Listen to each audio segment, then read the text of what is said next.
sexto ano, tudo bom com vocês? Espero encontrar vocês bem aí. Hoje nós estamos iniciando o nosso terceiro bimestre, né? Aula 1 do terceiro bimestre. Bem, eu vou começar hoje com um texto bíblico que está em Eclesiastes 3, que diz que há tempo para tudo, tudo. Para tudo há uma ocasião certa. Há um tempo certo para cada propósito debaixo do céu. Tempo de nascer e tempo de morrer. Tempo de plantar e tempo de arrancar o que se plantou. Tempo de matar e tempo de curar. Tempo de derrubar e tempo de construir. Tempo de chorar e tempo de rir. Tempo de prantear e tempo de dançar. Tempo de espalhar pedras e tempo de ajuntá-las. Tempo de abraçar e tempo de se conter. Nós estamos nesse aí, né? Tempo de se conter. Tempo de procurar e tempo de desistir. Tempo de guardar e tempo de jogar fora. Tempo de rasgar e tempo de costurar. Tempo de calar e tempo de falar. Tempo de amar e tempo de odiar. Tempo de lutar e tempo de viver em paz. Bom, para tudo há uma ocasião certa e há tempo para o propósito, todo o propósito debaixo do céu. E nós estamos no versículo 5, né? Tempo de abraçar e tempo de se conter. Nós estamos vivendo no versículo 5. Estamos nos contendo dos abraços, né? Olha como a Bíblia, ela é tão atual, né? Os dias passam e a gente vê como Deus, ele é uma palavra tão antiga, mas ela é tão atual nos nossos corações, não é não? Como Deus é maravilhoso e traz palavras pra gente todo dia. Então, fiquem aí nesse teu tempo de afastar-se de abraçar. Eu também estou nesse tempo, vocês estão nesse tempo. Tempo de ficar, guardadinho em casa. E Deus nos sustenta, Deus nos guarda. Que bom, sabemos que temos um Deus que nos sustenta diante de todas as situações. Bom, nós vamos continuar falando sobre a Grécia, o mundo grego. Hoje nós vamos fazer da página 124 até a 132 sobre o mundo grego, tá? As transformações que aconteceram na Grécia. Bem, eu vou ressaltar, quer dizer, continuar ressaltando para vocês sobre democracia. Democracia, ela surge na Grécia. Vamos dizer, a Grécia é a mãe da democracia? Sim. Por quê? Lá nós temos as polis. Polis são cidades. Significado de polis. Cidades. Deixa eu botar aqui o acento em polis. Polis são cidades. E nessas cidades, chamadas cidades e estados, a democracia, nesse período que nós vamos estudar, começa a imperar, tá? Basicamente, né, muito importante o termo democracia. Democracia. O livro abre, né, a imagem de abertura do livro estão vendo? Com umas pessoas levantando a mão. Democracia nada mais é do que eu poder escolher o que fazer. Como assim, professora, eu poder escolher o que fazer? O que acontece, gente? Quando eu tenho uma decisão para tomar, qualquer uma em grupo, que eu falo assim, olha, o que vocês acham? Pronto, isso já é democracia. Aí você fala, poxa, professor, isso é tão normal pra gente. Mas para as sociedades da antiguidade, isso não era normal. Isso não era natural. Agora, para nós, isso é uma coisa natural. Vamos aqui. A maioria aqui decide. Isso é democracia. tá? Isso nós vamos ver se iniciando no mundo grego. E isso vai para as cidades. Quando eu pratico a democracia, eu posso dizer que eu sou um cidadão. A cidadania, ela vem do exercício do voto. E o voto só é possível com a democracia. Eu posso dizer que eu estou exercendo a minha cidadania quando eu escolho coisas para a minha cidade, para o meu país. Eu estou exercendo a minha cidadania. Então, olha só, ir à urna, votar, é um exercício de cidadania. Porque eu estou indo lá, professora, é tudo roubalheira, professora. Mas eu preciso exercer o meu direito de cidadania. Vou lá, voto. Voto no fulano, voto no ciclano. Vocês estão entendendo? Então, direito a exercer a cidadania. Todo mundo tem esse direito. No Brasil o voto é obrigatório. Mas, aí você vai falar assim, então o exercício... Que negócio é esse que eu exerço a democracia obrigatoriamente? Infelizmente no Brasil é assim, não deveria ser. Todo mundo deveria ter a consciência de que precisava votar. Mas não é isso que acontece. Não é isso que acontece no Brasil. Nós somos obrigados a votar. Estamos sendo obrigados a exercer a cidadania. Olha que contraponto, né? Mas é isso que acontece. Vou falar para vocês sobre o exército Hóplitas ou Hoplitas, né? No nosso livro, ele não vem com acento. Formação dos exércitos Hoplitas. Ou pode ser... Mas só que a gente, quando fala, a gente fala Hóplitas ou Hóplitas, tá? É o nome do exército. E as falanges. No livro de vocês, no terceiro parágrafo da página 127, tá? Eu tenho aqui, ó. Era formado, eu quero que vocês grifem esse parágrafo, terceiro parágrafo. Era formado por pequenos proprietários que adquiriam com recursos próprios o equipamento de guerras, munidos de uma lança longa, uma espada curta e um escudo redondo e grande. Os hóplitas organizavam-se em fileiras cerradas. Nessas fileiras, todos os soldados se deslocavam ao mesmo tempo e lutavam com disciplina. Para esses exércitos, a coesão das falanges era mais valiosa do que o heroísmo individual. Então, a formação das falanges hóplitas. Eu vou colocar para vocês aí um videozinho pequenininho, tá? Que fala, que explica, né, sobre as falanges hóplitas. A falange era a principal formação militar utilizada pelos exércitos gregos, ou de origem helênica, e foi inventado por volta de 700 a.C. Era considerada uma unidade de infantaria pesada, e seus soldados eram conhecidos como hóplitas. Estes soldados eram a espinha dorsal do exército grego e estavam equipados com uma lança de 2,5 metros, um escudo grande redondo, uma espada curta, elmo, armadura peitoral e quinemides, mais conhecidas como caneleiras. Todo o equipamento pesaria por volta de 35 quilos. Em uma falange, os hóplitas ficavam em formação cerrada, praticamente ombro a ombro com seu companheiro de armas. Isso era importante para a defesa da falange, já que o escudo grande do soldado, além de protegê-lo, dava cobertura ao flanco direito do soldado ao lado. Por isso, não eram permitidos canhotos em uma falange. Para ajudar a manter a formação coesa, um flautista ditava o ritmo da marcha. A principal arma de um hóplita era a lança, que tinha uma ponta de ferro e uma trava de metal na outra ponta.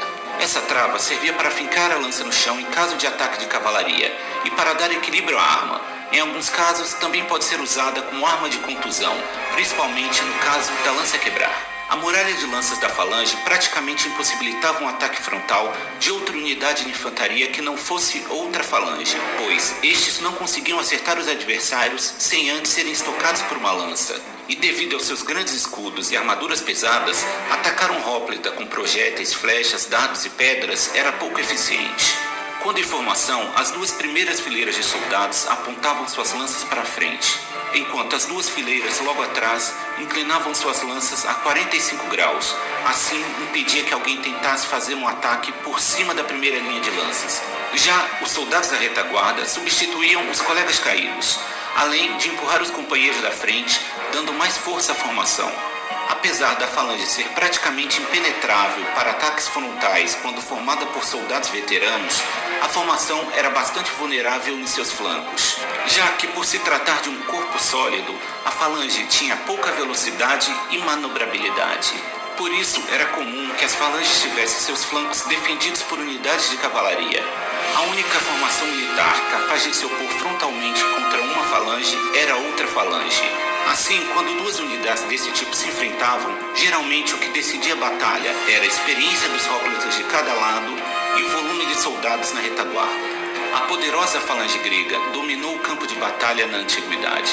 Seu reinado durou por vários séculos. Os macedônios aprimoraram as falanges gregas, instituindo o uso da lança de 7 metros, conhecidas como sarissas, e sob o comando de Alexandre o Grande conquistaram todo o mundo conhecido. Contudo, com a chegada das legiões romanas, que tinham maior mobilidade e empregavam novas táticas e estratégias, as falanges foram se tornando obsoletas gradualmente. Nós agora vamos falar sobre a cidade de Atenas, tá? Uma importante cidade grega. Né? Em Atenas nós vamos ter a Eclésia para organizar, né? Atenas, nós vamos ter a Eclésia, que é a Assembleia Popular, tá? Bulé, Conselho de 400 cidadãos.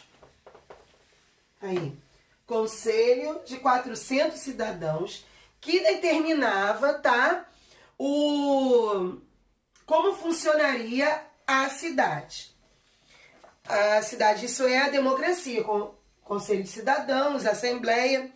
Eu quero que vocês grifem o segundo parágrafo da página 129,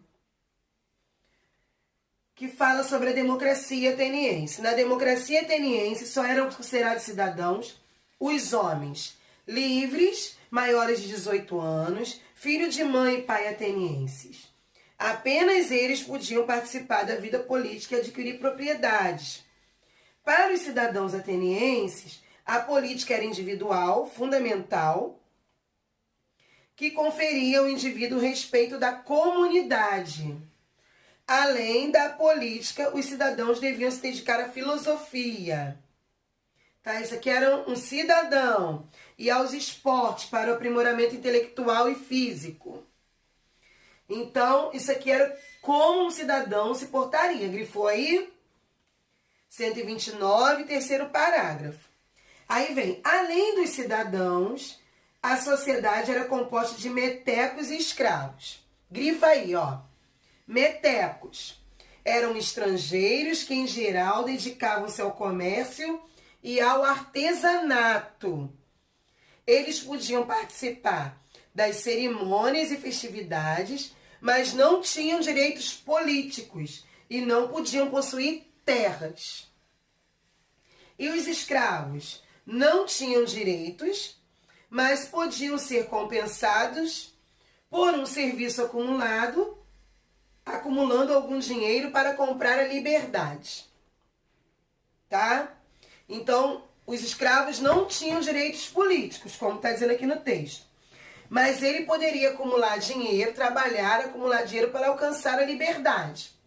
Porque geralmente os escravos nesse período aqui são escravos por dívidas, eu já falei isso com vocês anteriormente, tá? A palavra tirania, isso eu acabei não falando porque vai ser importante. Página 126. Tirania, ó. A palavra vem do grego, significa soberano. Então, significa senhor soberano. Por que eu falei que tirania é importante, né? Porque a gente lembra da tirania como algo ruim, um tirano, uma pessoa ruim. Aqui não, é um senhor soberano, tá? Mas, como ele se coloca como soberano, acima de todas as coisas, por isso que entra para o ponto de ser ruim, tá? Bom, a condição feminina em Atenas. Em Atenas, tá? A mulher não vai ter muitos direitos, como o livro já vem destacando. A mulher era considerada mesmo, ficavam restritas à vida privada, né? Cuidar dos filhos, né? Cuidar da casa.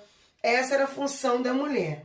Alguns dos escritos mais duros sobre as mulheres foram deixados pelo filósofo grego Aristóteles, que viveu no século IV. Ele acreditava que os seres humanos não eram iguais por natureza, porque alguns já nasciam melhores do que o outro.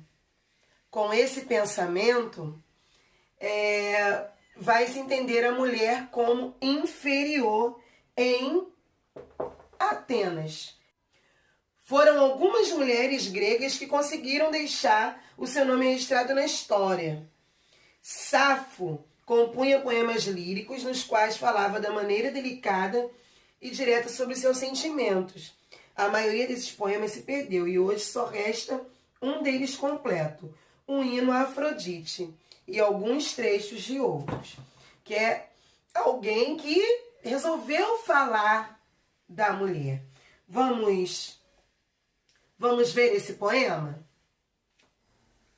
Pekelo fronata Afrodita Pedios dolo plokeli somesse Mi mazesse mi donie silana Potnia thimon Alatin dilfed potaka terota Tasemas aftasei sapili Εκκλιές πατρός de domon lipissa Χρυσιον ήλθες Armi pas dexessa καλή de sangon O que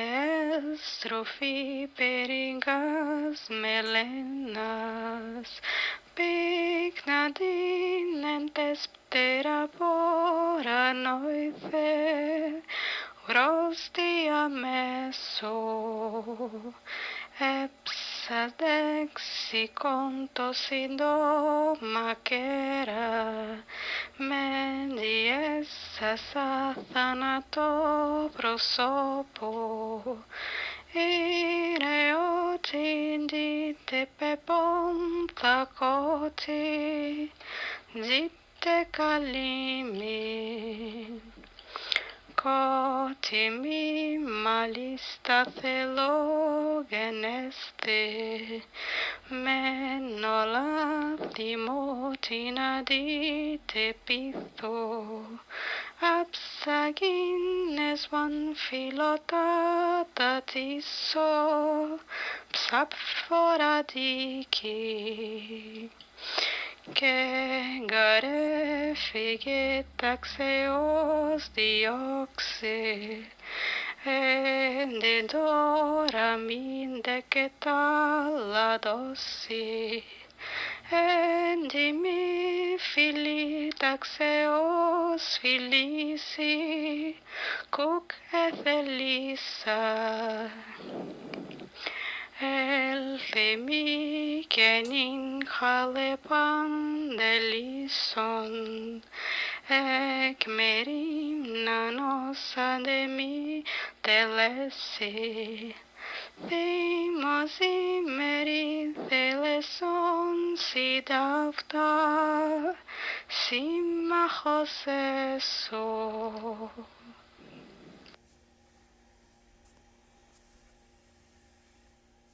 Bom, o hino é totalmente diferente, né, da nossa cultura, né? A cultura que dos gregos em Atenas, a adoração a Afrodite, Toda essa questão é traduzida aí nessa música, tá?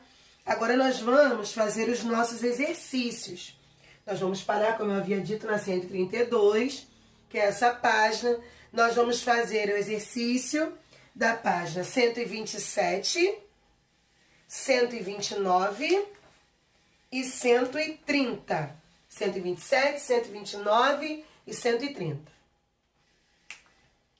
127, exercício número 1, recapitulando. O que os antigos gregos entendiam por política? É só você olhar na página anterior, na página 126, que tem a definição de política. 2. A quem cabia nas polis gregas decidir o que era melhor para todos os cidadãos. Quem é que decidiu o que era melhor? Eu expliquei. Tá aqui nessa página mesmo, 127. Número 3. De que forma a vida política das cidades-estados gregas foi alterada com a formação das falanges óplitas? De que forma a vida política das cidades foi alterada? Qual foi? Tá aqui mesmo, do ladinho do número 3, você vai encontrar a maior resposta. 129, exercício, recapitulando. Número 4. Que transformações Clístenes promoveu ao estabelecer a democracia em Atenas? Eu falei sobre a democracia e o único detalhe que eu não dei que foi Clístenes, né, que foi o líder dessa reação, que ele foi um tirano. Ele era o senhor absoluto. Então, está logo aqui na Fundação da Democracia, na página 129, você vai conseguir essa resposta. Número 2. Quem não tinha direito à cidadania em Atenas? Quem não tinha direito à cidadania? Página 130. Quem eram os escravos em Atenas? Você vai dizer quem eram os escravos em Atenas. Vamos corrigir o exercício? Conferir aí as respostas de vocês. Número 1. O que os antigos gregos entendiam por política foi a pergunta. Então, para os gregos antigos, a política era a arte de gerir bem a cidade, entendida como uma comunidade de cidadãos. Então, política era a forma de organizar a cidade para os gregos, tá? Número 2. A quem cabia nas polis decidir o que era melhor para os cidadãos? Era os próprios cidadãos. Por isso que eu falei da democracia, né? Os próprios cidadãos é que tinham a responsabilidade de governar a cidade. De que forma a vida política foi alterada com a formação das falanges óplitas? A formação das falanges alterou a vida política das cidades à medida em que seus integrantes, majoritariamente pequenos proprietários rurais, passaram a reivindicar mais direitos e participação na administração. As falanges vão ser, assim, o motivo, né? Porque os cidadãos vão estar lutando, né? Então, eles querem mais direitos políticos. Vocês entenderam? Página 129, número 4. Que transformações Clístenes promoveu ao estabelecer a democracia em Atenas? Ele se opôs à tirania e implementou reformas que limitaram o poder da aristocracia. Ele modificou os critérios para organizar a sociedade ateniense, estabeleceu a igualdade perante a lei, aumentou o número de membros da bulé e instituiu o ostracismo. Quem não tinha direito à cidadania? mulheres, escravos, metecos, que eram os estrangeiros, e homens menores de 18, ainda que filhos de mãe e pai atenienses. Menores de 18 não tinham direitos políticos, tá? Página 130 está perguntando quem eram os escravos em Atenas. Prisioneiros de guerra e filhos de escravos que podiam ser comprados de comerciantes estrangeiros. Assim, era ser escravos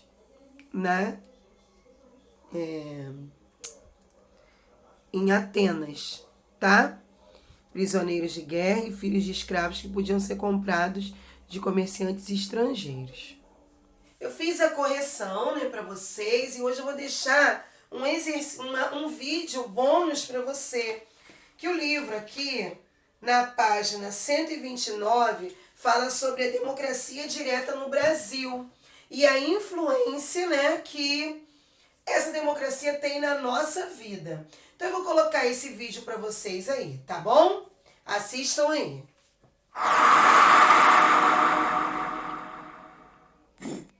A democracia nasceu em Atenas, na Grécia Antiga.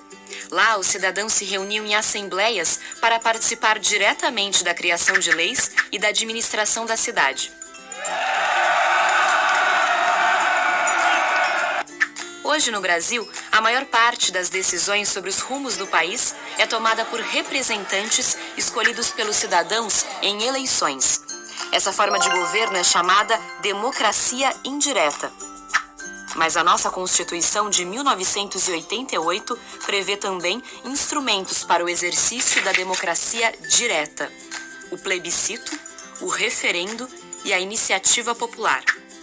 Em um plebiscito, a população é consultada para decidir se aprova ou não um projeto de lei antes de ele ser votado pelo Poder Legislativo. Foi o que aconteceu em 2011, no Pará, com a consulta sobre a possível criação dos estados de Tapajós e Carajás.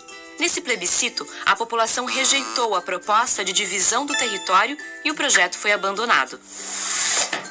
Já o referendo acontece depois que o Poder Legislativo aprovou uma lei ou outro ato administrativo. No referendo do desarmamento em 2005, após campanhas favoráveis e contrárias a uma lei aprovada pelo Congresso Nacional, a população brasileira decidiu que não se devia proibir o comércio de armas de fogo e munição no país. Por meio da coleta de assinaturas, a iniciativa popular permite que a sociedade proponha um projeto de lei diretamente ao Congresso. Assim foi criada, por exemplo, a Lei da Ficha Limpa, que entrou em vigor em 2010. Ela proíbe pessoas condenadas pela Justiça de assumir cargos eletivos no Brasil por 8 anos. Além desses mecanismos, existem portais na internet por meio dos quais os cidadãos podem dar a sua opinião em consultas públicas sobre projetos de leis e até propor novas ideias e novos debates. Quem sabe esses recursos digitais não sejam os primeiros passos para uma participação cada vez mais direta dos cidadãos nas decisões políticas do país.